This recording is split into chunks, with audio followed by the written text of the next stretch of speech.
আসসালামু আলাইকুম এভরিওয়ান।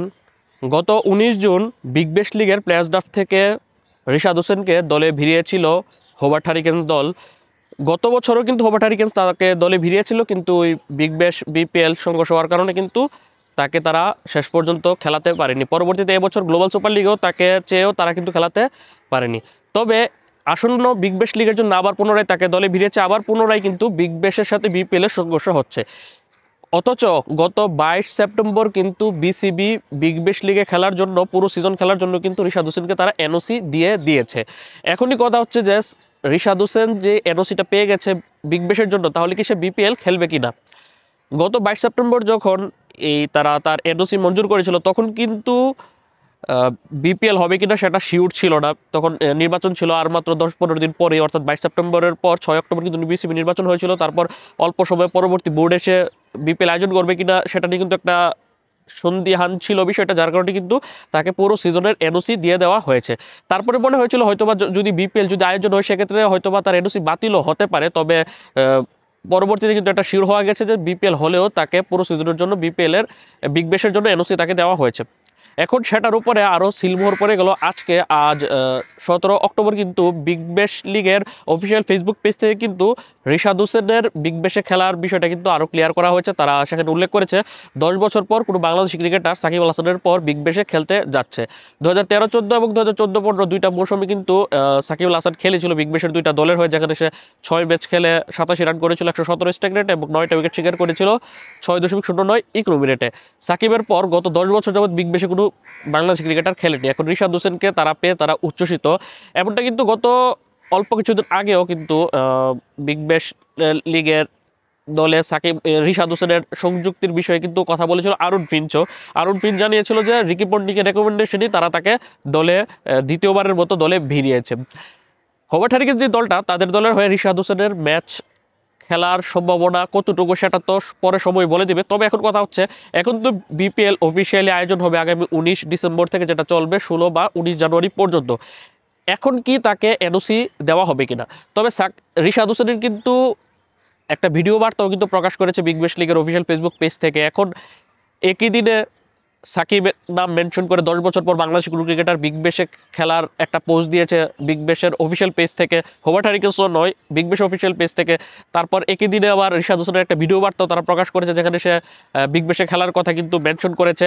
এছাড়া কিন্তু হোবার্ট হারিকেন্স তার কিছুদিন আগে গত ৭ অক্টোবর একটি অনলাইন নিউজ পোর্টালকে দেওয়া রিশাদ হোসেনের একটা ইন্টারভিউকে কিন্তু তারা কোট করে কিন্তু সেখানে কিন্তু বলেছে যে রিশাদ হোসেন এবার তার আশপাশের বন্ধুবান্ধব বা তার আত্মীয় স্বজনের সাথে কথা বলে সিদ্ধান্ত নিয়েছে যে এবছর সে বিগ ব্যাশ খেলবে, কারণ বিগ ব্যাশে খেলে সে নিজেকে সানিয়ে নিতে চায়, বড় বড় ক্রিকেটারদের এগেনস্টে বল করতে চায়। পাশাপাশি কিন্তু বিগ ব্যাশে বিভিন্ন স্টেডিয়ামে কিন্তু খেলা হয়। এবছর বিগ ব্যাশেও কিন্তু হোবার্ট হারিকেন্সের ম্যাচগুলোর 5টি ম্যাচে অনুষ্ঠিত হবে ভিন্ন 5টি স্টেডিয়ামে, যেখানে সিডনি, পার্থ, মেলবোর্ন, তারপর আরও 2টা ভেন্যুতে কিন্তু খেলা হবে। মূলত অস্ট্রেলিয়ার খেলা তার স্বপ্ন, যার কারণে সে বিগ ব্যাশকে বেছে নিয়েছে। তাই মনে করা হচ্ছে এখন পর্যন্ত হয়তোবা রিশাদ হোসেন বিপিএলে তাকে দেখা যাবে না, কারণ বিপিএল হবে 19 ডিসেম্বর থেকে 16 বা 19 জানুয়ারি পর্যন্ত। অন্যদিকে বিগ ব্যাশ আয়োজিত হবে 14 ডিসেম্বর থেকে 25 জানুয়ারি, যেখানে রিশাদ হোসেনের ম্যাচগুলো অর্থাৎ হোবার্টের ম্যাচগুলো অনুষ্ঠিত হবে 16, 18, 21, 26 এবং 29 ডিসেম্বর এবং 1, 3, 9, 11 এবং 14 জানুয়ারি। তারপর তার দল যদি কোয়ালিফাই করতে পারে সেক্ষেত্রে আগামী 20 থেকে 23 জানুয়ারি পর্যন্ত অনুষ্ঠিত হবে কোয়ালিফায়ার ম্যাচ, নকআউট এবং চ্যালেঞ্জার ম্যাচ। তারপর আগামী 25 জানুয়ারি ফাইনাল ম্যাচ অনুষ্ঠিত হবে। সেক্ষেত্রে যদি সে বিগ ব্যাশ খেলতে যায় তাহলে সম্পূর্ণ বিপিএলই সে মিস করবে। বাংলাদেশের ক্রিকেট ইতিহাসে আমার জানা মতে এরকম কোনো রেকর্ড নেই যে বিপিএলের সময় বিপিএল না খেলে অন্য দেশের লিগ খেলতে গিয়েছে কোনো ক্রিকেটার। সেটা হয়তো বা এবারই হতে যাচ্ছে। এখন পর্যন্ত যদি কোনো দেশীয় ফ্রাঞ্চাইজিরা যদি কোনো অবজেকশন না তুলে এবং নতুন যে বোর্ড এসেছে তারা যদি অবজেকশন না তুলে, তাহলে রিশাদ হোসেন আসন্ন বিপিএল এর পরিবর্তে সে আসন্ন বিগ ব্যাশই খেলতে যাচ্ছে বলে কিন্তু বোঝা যাচ্ছে।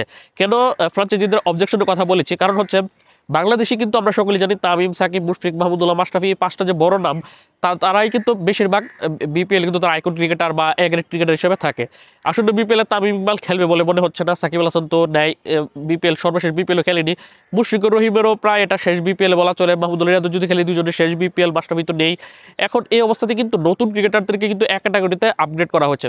গত বিপিএলে কিন্তু প্রায় 9-10 জন ক্রিকেটার কিন্তু এক ক্যাটাগরিতে ছিল, যার মধ্যে রিশাদ হোসেনের নামও ছিল। যদিও সেটা নিয়ে সমালোচনা হয়েছিল যে রিশাদ হোসেনের এক ক্যাটাগরিতে থাকার কারণে কিন্তু তাকে কোনো দল পিক করতে চায়নি। সর্বশেষে ফরচুন বরিশালের অধিনায়ক তামিম ইকবাল কিন্তু তাকে দলে ভিড়িয়েছিল। একই সিজনে কিন্তু শান্তকেও কিন্তু দল পাইয়ে দিতে মানে ড্রাফটে সিলেক্ট করেছিল তামিম ইকবাল।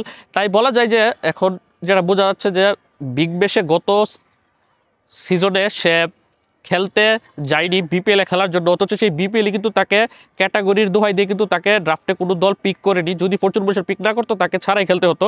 ওই অবস্থাতে এবছর রিশাদ হোসেনের বিগ ব্যাশে খেলাটা আমি পুরোপুরি অযৌক্তিক দেখছি না। তবে যদি যেটা বলছিলাম কিছুক্ষণ আগে যে যদি ফ্রাঞ্চাইজিগুলো অবজেকশন দেয় যে এমনিতে বড় বড় ক্রিকেটার আর নেই, রিশাদ হোসেন বাংলাদেশের অনেক বড় একটা নাম, সে যদি প্লেয়ার্স ড্রাফটে না থাকে তাহলে তারা কাকে নিবে? বাংলাদেশের কিন্তু একমাত্র এখন বড় লেগ স্পিনার একজনই রয়েছে, রিশাদ হোসেন।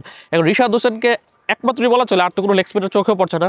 ওই জায়গা থেকে রিশাদ হোসেনকে বাইরের দেশের খেলার সম্পূর্ণ লিগ খেলার জন্য এনওসি দেওয়া হচ্ছে, সেটা নিয়ে অবজেকশন অবশ্যই জানাবে বলে আমার মনে হচ্ছে। আপনারা অপেক্ষা করুন, খুব শীঘ্রই কোনো বড় ফ্র্যাঞ্চাইজিগুলো তার নিজ দেশ লিগ না খেলে বাইরের দেশের লিগ খেলাতে অবজেকশন জানাবে, যেটা পরবর্তীতে বোঝা যাবে বিসিবি তাকে যে এনওসিটা দিয়েছে পুরো বিগ ব্যাশ খেলার, সেটা থেকে তারা সরে আসে কিনা। তো সরে আসলে আবার একটা ঝামেলা হতে পারে, সেটা হচ্ছে গতবারও কিন্তু হোবার্ট হ্যারিকেন্স তাকে দলে নিয়েছিল, সে যায়নি খেলতে। এবছর যদি রিশাদ হোসেন যদি বিগ ব্যাশে না যায়, যদি বিসিবি তার এনওসি যদি বাতিল করে, সেক্ষেত্রে কিন্তু রিশাদ হোসেন কিন্তু বিগ ব্যাশে একটা ব্যানও খেতে যাচ্ছে যদি তাকে না দেওয়া হয়। সেটা এখন আগাম বলাও ঠিক হচ্ছে না, দেখা যাক সময়ই বলে দেবে। রিশাদ হোসেনের দল যেই হোবার্ট হ্যারিকেন্স দলের মধ্যে অস্ট্রেলিয়ান তারকা ক্রিকেটারদের মধ্যে রয়েছে Matthew Wade, Tim David, Nathan এলিসের মতো ক্রিকেটার, আর 3জন বিদেশি ক্রিকেটার তারা দলে ভিড়িয়েছে। তারা হচ্ছে leg spinning allrounder Rehan Ahmed, pace bowling allrounder Chris Jordan এবং leg spinning allrounder Rishad Hossain. বাকি 2জন ইংলিশ ক্রিকেটার আর রিশাদ বাংলাদেশি। একটা ছিল যে বিসিবির উপর সম্পূর্ণ সিদ্ধান্ত, যে বিসিবি কি সিদ্ধান্ত নিবে যে তাকে দিবে কিনা। তবে এখানে কিন্তু রিশাদ হোসেনই কিন্তু বিপিএলের পরিবর্তে বিগ ব্যাশ খেলতে চাই। তার এই সিদ্ধান্তকে আপনি কীরকম মনে করেন সেটা অবশ্যই কমেন্ট করে জানাবেন। আল্লাহ হাফেজ।